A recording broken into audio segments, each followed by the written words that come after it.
بسم اللہ الرحمن الرحیم۔ معزز و محترم حاضرین و سامعین، اللہ رب العزت کے فضل و کرم سے آج رمضان المبارک کے اس بابرکت مہینے کی 8ویں شب میں ہم قرآن مجید کے پہلے 10 پارے مکمل کر چکے ہیں۔ سبحان اللہ۔ اللہ تبارک و تعالیٰ کی عطاؤں سے یہ سلسلہ اور سفر جاری رہے گا، اور جس نے یہ 10 پارے مکمل کرنے کی توفیق عطا فرمائی ہے وہ بقیہ 20 پاروں کی تلاوت کی توفیق بھی اپنے کرم سے عطا فرمائے۔ اللہم آمین۔ آج قرآن مجید کا جو حصہ ہمارے ہاں نماز تراویح میں پڑھا گیا ہے وہ 2 صورتوں پر مشتمل ہے۔ سب سے پہلے سورۃ الانفال تلاوت کی گئی ہے۔ اس میں کل 75 آیات ہیں اور 10 رکوعوں پر مشتمل ہے۔ نام پارے کا 1/4 حصہ اسی سورہ مبارکہ پر مشتمل ہے، اور 10ویں پارے کا 1/4 پہلا حصہ جو ہے وہ اسی سورہ مبارکہ پر مشتمل ہے۔ اس کے بعد قرآن مجید کی بڑی مشہور و معروف سورہ مبارکہ تلاوت کی گئی ہے، جس کا نام سورہ توبہ ہے اور سورہ براءت ہے۔ ویسے تو مفسرین کرام نے اس سورہ مبارکہ کے 10 نام نقل فرمائے، لیکن مشہور ناموں میں سے اس کا نام سورہ براءت ہے اور سورہ توبہ ہے۔ قرآن مجید کی 114 صورتوں میں سے یہ واحد سورہ مبارکہ ہے جس کے آغاز میں بسم اللہ الرحمن الرحیم نہیں لکھی گئی، اور اگر مسلسل اس کو پڑھتے آئیں، نئے سرے سے نہ پڑھا جا رہا ہو، تو یہاں پر بسم اللہ الرحمن الرحیم پڑھنے کی اجازت نہیں ہے۔ مفسرین کرام نے یہ بات بیان کی ہے کہ یہاں پر بسم اللہ الرحمن الرحیم نہ لکھنے کی وجہ یہ ہے کہ اس سورہ مبارکہ کے آغاز میں حضرت جبرائیل امین بسم اللہ الرحمن الرحیم لے کر نازل نہیں ہوئے۔ بغیر بسم اللہ الرحمن الرحیم کے انہوں نے یہ سورہ مبارکہ تلاوت فرمائی ہے، تو چونکہ انہوں نے نہیں پڑھا اس لیے نبی اکرم صلی اللہ علیہ وسلم نے اس کو لکھنے کا حکم بھی صادر نہیں فرمایا۔ پھر حضور مولا علی شیر خدا رضی اللہ تعالی عنہ کا فرمان ہے کہ بسم اللہ الرحمن الرحیم جو ہے وہ امان دینے کے لیے ہوتی ہے۔ تو اس سورہ مبارکہ میں اللہ تبارک و تعالی نے دشمنان اسلام کے لیے امان کو اٹھا دیا ہے اور کھلم کھلا طور پر جہاد کا اور قتال کا حکم صادر کر دیا ہے۔ اس وجہ سے یہاں پر بسم اللہ الرحمن الرحیم نہیں لکھی گئی۔ ایک مشہور اور معروف قول یہ بھی ہے کہ یہ سورہ مبارکہ جو ہے وہ مستقل سورہ مبارکہ نہیں ہے، بلکہ یہ سورہ انفال کا ہی حصہ ہے۔ سورہ انفال کا حصہ ہونے کی بنیاد پر جو ہے وہ اس پر بسم اللہ الرحمن الرحیم نہیں لکھی گئی۔ اصل حالت اللہ تبارک و تعالیٰ کو معلوم ہے۔ اس سورہ مبارکہ کے اندر 16 رکوع ہیں، 129 آیات۔ آج اس کا جو حصہ پڑھا گیا ہے وہ تقریباً 11 رکوعوں پر مشتمل ہے، اور 10ویں پارے کے اندر 3/4 حصہ اسی سورہ مبارکہ پر مشتمل ہے۔ انشاءاللہ العزیز کل جو ہے وہ 11ویں پارے کا آغاز ہوگا۔ اللہ تبارک و تعالیٰ عمل کی توفیق عطا فرمائے۔ یہ چند ایک سوالات ہیں، ذرا ان کا جائزہ آپ کی خدمت میں پیش کرتے ہیں۔ ایک مرتبہ درود و سلام رسول اللہ وسلم علیک یا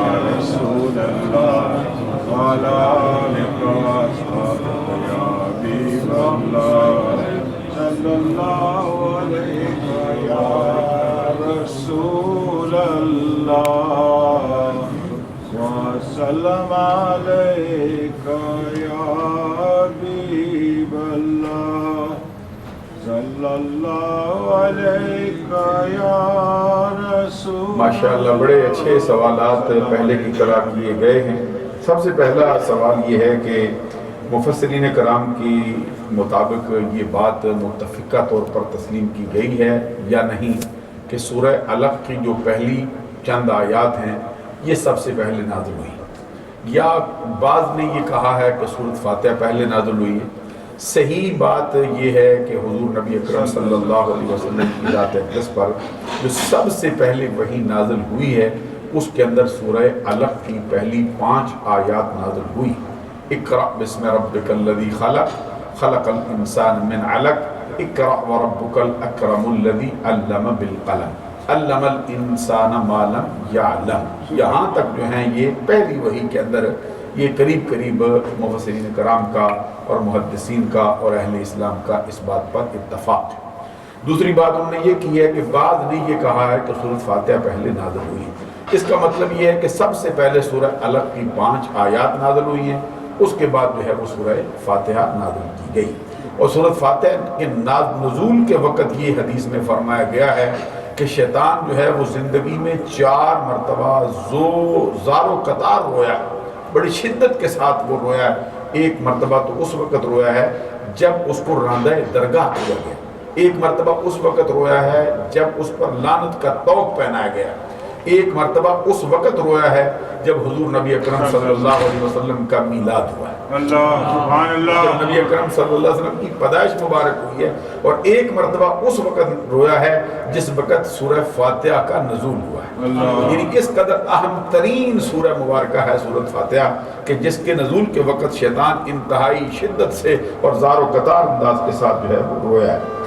آگے انہوں نے ایک اور سوال کیا ہے، میں اس کو صحیح طرح سے سمجھ نہیں سکا ہوں۔ کہتے ہیں کہ ایام مخصوصہ کے اندر عورتوں کو قرآن مجید کی تلاوت کی اجازت نہیں ہے، تو اس پر ان کا جو سوال ہے میں پورا سمجھ نہیں سکا۔ میری جو بات سمجھ میں آئی ہے وہ یہ ہے کہ یہ اہل اسلام کا، اہل سنت کا یہ نظریہ ہے کہ عورتیں جو ہیں وہ ایام مخصوصہ کے اندر ناپاک ہوتی ہیں، ان کی ناپاکی جو ہے وہ حکمی اعتبار سے ہوتی ہے، ان کے ہاتھوں وغیرہ میں وہ نہیں آتی، جس طرح کہ ام المومنین حضرت عائشہ صدیقہ طیبہ طاہرہ رضی اللہ تعالی عنہا فرماتی ہیں کہ حضور نبی اکرم صلی اللہ علیہ وسلم جو ہیں وہ اعتکاف میں بیٹھے تھے، تو آقا کونین صلی اللہ علیہ وسلم نے حالت اعتکاف میں اپنا سر مبارک میرے حجرہ اقدس کے اندر کیا، کیونکہ یہ خواتین یعنی حضور نبی اکرم صلی اللہ علیہ وسلم کی ازواج کے جو حجرات مقدسہ تھے یہ سارے کے سارے مسجد نبی کے ساتھ متصل تھے، تو نبی اکرم صلی اللہ علیہ وسلم نے حالت اعتکاف میں اپنا سر مبارک جو ہے وہ ان کی طرف بڑھایا اور فرمایا عائشہ ذرا اس میں تیل لگا دو۔ حضرت عائشہ صدیقہ رضی اللہ تعالیٰ عنہ نے عرض کیا سرکار میں تو ان ایام میں ہوں جن دنوں میں نماز روزہ نہیں کر سکتے ہیں، حالت ناپاکی میں ہوں، ایام مخصوصہ میں ہوں، تو میرے لیے پھر کیا حکم ہے؟ تو نبی اکرم صلی اللہ علیہ وسلم نے فرمایا وہ حیض جو ہے وہ تیرے ہاتھوں میں نہیں آیا، وہ ناپاکی یعنی تیرے ہاتھوں میں نہیں آئی ہے، یہ حکمی ناپاکی، تو اس کی بنیاد پر جو ہے قرآن مجید کے اندر یہ تذکرہ بھی کیا گیا یسألونک عن المحیض قل هو اذى فاعتزلوا النساء فی المحیض، اے نبی صلی اللہ علیہ وسلم لوگ آپ سے سوال کرتے ہیں حیض کے بارے میں، قل هو اذى آپ فرما دیجئے کہ حیض جو ہے وہ ایک ناپاکی ہے، اور جب تک عورتیں اس کے ساتھ ان کی تلویث ہو، ملبس ہو اس میں، اس وقت تک ان کے قریب نہ جاؤ، وَلَا تَقْرَبُوهُنَّ حَتَّى يَطْهُرْنَ، ان کے قریب نہ جاؤ اس وقت تک جب تک کہ وہ پاک نہ ہو جائیں۔ تو حکمی ناپاکی کی بنیاد پر پھر ان کو مسجد میں آنے سے بھی روکا گیا ہے، اور نماز روزے سے بھی منع کر دیا گیا ہے۔ نمازوں کی تو ان پر جو ہے وہ قضا وہ بھی ساقط کر دی گئی ہے، البتہ روزوں کی جو قضا ہے وہ ان پر برقرار ہے۔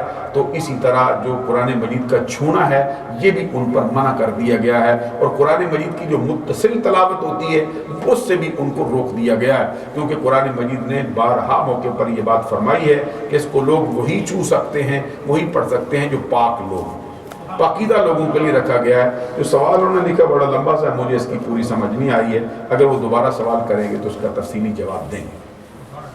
ایک سوال آج ہمارے صدر محترم نے بھی فرمایا، اس کو بھی تھوڑا سا میں عرض کرنا چاہتا ہوں آپ کی خدمت عالیہ میں۔ یہ رات کو بھی سوال ہوا تھا کہ یہ صدقہ فطر اور پھر جو روزے کا فدیہ ہے کیا یہ دونوں برابر ہوتے ہیں یا اس کے اندر کوئی فرق ہوتا ہے؟ یہ چند دن پہلے بھی مسئلہ ہمارے ہاں آیا تھا، تو علماء کے درمیان کوئی سرزمین بریڈ فورڈ میں کوئی اختلاف ہوا ہے، مجھے معلوم نہیں۔ تو رات کو جب آپ نے یہ سوال کیا پھر میں نے دوبارہ پھر جا کے اس کو کتابوں سے دیکھا بھی کہ کہیں مسئلہ ہم نے اس میں کوئی کوتاہی تو سرزد نہیں ہوگی، کیونکہ علماء اس میں اختلاف کر رہے ہیں۔ تو یہ صاحب بہار شریعت نے بھی لکھا ہے، صاحب فتاوی شامی نے بھی لکھا ہے کہ صدقہ فطر اور فدیے کا جو فدیہ ہے ان کی مقدار دونوں کی برابر ہے، یعنی جو مسئلہ رات کو بیان ہوا تھا وہ منوان ہماری فقہ حنفی کے مطابق صحیح ہے۔ دوسرا سوال یہ کیا گیا تھا کہ نبی اکرم صلی اللہ علیہ وسلم کے جو والدین ہیں وہ کس مذہب پر تھے؟ اس کے لیے ہماری گزارش یہ ہے کہ نظریہ اسلام میں اور نظریہ حق میں اور نظریہ اہل سنت میں یہ ہے کہ حضور نبی اکرم صلی اللہ علیہ وسلم کے جو تمام والدین ہیں حضرت آدم علیہ السلام سے لے کر حضرت عبداللہ اور آمنہ رضی اللہ تعالیٰ عنہما تک سارے کے سارے اللہ تبارک و تعالیٰ کی توحید پر قائم تھے. سبحان اللہ فرمائیے. کوئی ان میں سے کوئی ایک بھی ایسا نہیں ہوا ہے جو مشرک ہو یا وہ راہ راست سے ہٹا ہوا ہو، کیونکہ نبی اکرم صلی اللہ علیہ وسلم کا فرمان ہے لم ازل انکل من اصلاب الطاہرین الی ارحام الطاہرات، میں ہمیشہ منتقل کیا جاتا رہا ہوں پاکیدہ رحموں سے پاکیدہ پشتوں کی طرف اور پاکیدہ پشتوں سے پاکیدہ رحموں کی طرف. حضرت آدم علیہ السلام سے لے کر حضرت عبداللہ اور حضرت آمنہ رضی اللہ تعالیٰ عنہما تک کوئی ایک بھی ایسا نہیں ہوا جس کی پشت ناپاک ہو یا کسی کا رحم ناپاک ہو. حضور نبی اکرم صلی اللہ علیہ وسلم کا یہ فرمان بھی ہے کہ حضرت آدم علیہ السلام سے لے کر حضرت عبداللہ رضی اللہ تعالیٰ عنہ تک میرے تمام آبا جو ہیں وہ زنا سے بھی پاک رہے ہیں. سبحان اللہ فرمائیں. اور ایک بڑی مشہور اور معروف حدیث ہے جس کو صاحب مشکات نے نقل کیا ہے. حضور نبی اکرم صلی اللہ علیہ وسلم فرماتے ہیں ان اللہ خلق الخلق فجعلنی فی خیرہم خلقا ثم جعلهم فرقتين فجعلني في خيرهم فرقة ثم جعلهم قبائل فجعلني في خيرهم قبيلة ثم جعلهم بيوتا فجعلني في خيرهم بيتا وأنا خيرهم نفسا وأنا خيرهم بيتا. اور کمال قال نبی صلی اللہ علیہ وسلم. حضور نبی اکرم صلی اللہ علیہ وسلم کے اس فرمان کا مطلب یہ ہے کہ بے شک اللہ تبارک و تعالیٰ نے مخلوق کو پیدا فرمایا، اس کے دو حصے کیے ہیں اور مجھے اللہ تبارک و تعالیٰ نے اس حصے میں رکھا ہے جو ان دونوں میں سے بہتر ہے.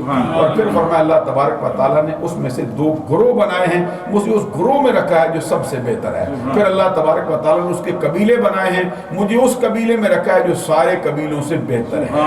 اور پھر اللہ تبارک و تعالیٰ نے اس قبیلے میں گھر بنائے ہیں، مجھے اس گھر میں رکھا ہے جو سب سے بہتر ہے. اور سن لو کہ میں اپنے گھر کے اعتبار سے بھی تم سے بہتر ہوں اور اپنی ذات کے اعتبار سے بھی تم سے بہتر. تو آپ کو معلوم ہے کہ کافر بندہ یا گمراہ بندہ جو ہے وہ مومن کے مقابلے میں تو کسی صورت بھی بہتر نہیں ہو سکتا.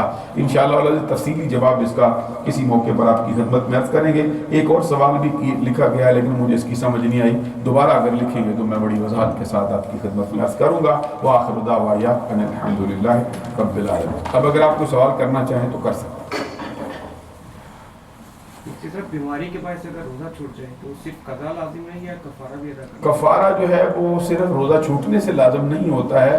کفارہ اس وقت لازم ہوتا ہے جب روزہ جان بوجھ کر جو ہے وہ ٹوٹے یا کسی ایسی غلطی کی بنیاد پر ٹوٹے جس پر کفارہ آتا ہے. وگرنہ جو ہے روزہ اگر کسی سے رہ جاتا ہے تو فرمایا فعدۃ من ایام اخر، دوسرے دنوں میں اس کی گنتی کو پورا کرے. جتنے روزے اس سے رہ گئے ہیں وہ روزے قضا کر کے دوسرے دنوں میں رکھے جب وہ بندہ بیمار ہو یا سفر میں ہو. حضور بعض بندے مسجد کے اندر بھی ایک جگہ اپنے سے تعین کر کے مصلی ایک خصوصی طور پہ ادھر ہی جا کے نماز پڑھنے، اور بعض لوگ قبرستانوں میں بھی اپنے قبر نہ بھی انتخاب جگہ پڑھانے. اور یہ مسجدوں کے اندر اپنے لیے جگہ خاص کر لینا، کسی جگہ پہ بیٹھیں گے کسی اور جگہ پہ بیٹھ ہی نہیں سکتے، یا یہاں ہم بیٹھے ہیں کوئی اور نہ بیٹھے اسی کو خاص کر لینا، یہ ایک ناپسندیدہ فعل ہے اور اس کو مکروہ شریعت نے بتایا ہے. ناپسندیدہ ہے، ایسا نہیں کرنا چاہیے. اور کوئی سوال ہو شاید فرما سکتا. سبحان ربک رب العزت عما یصفون وسلام علی المرسلین والحمد للہ رب العالمین. الہی ہمارے آج کی نماز عشاء کو، نماز وتر کو، نماز تراویح کو، پڑھے جانے والے قرآن کو اور دیے جانے والے درس کو اور اس میں ہونے والے وعظ و نصیحت کو اپنی بارگاہ میں قبول فرما. الہی جتنے حضرات انتہائی اہم ترین وقت کے اندر بھی مسجد کے اندر تشریف فرما ہیں اور تیرے دین کی باتیں سننے کے لیے بیٹھے ہیں، الہی ان سب ہستیوں پہ اپنا خصوصی رحم و کرم فرما. ہم سب کی خالی جولیوں کو اپنے رحمت و نور سے معمور فرما. ہم سب کے خالی دامن کو اپنے فضل و کرم سے معمور فرما. بیماروں کو شفا عطا فرما، پریشان حالوں کی پریشانی کو دور فرما، بے اولادوں کو نیک اور صالح اولاد عطا فرما، خاتمہ ایمان پر فرما. صلی اللہ علیہ وسلم محمد و آلہ وصحبہ.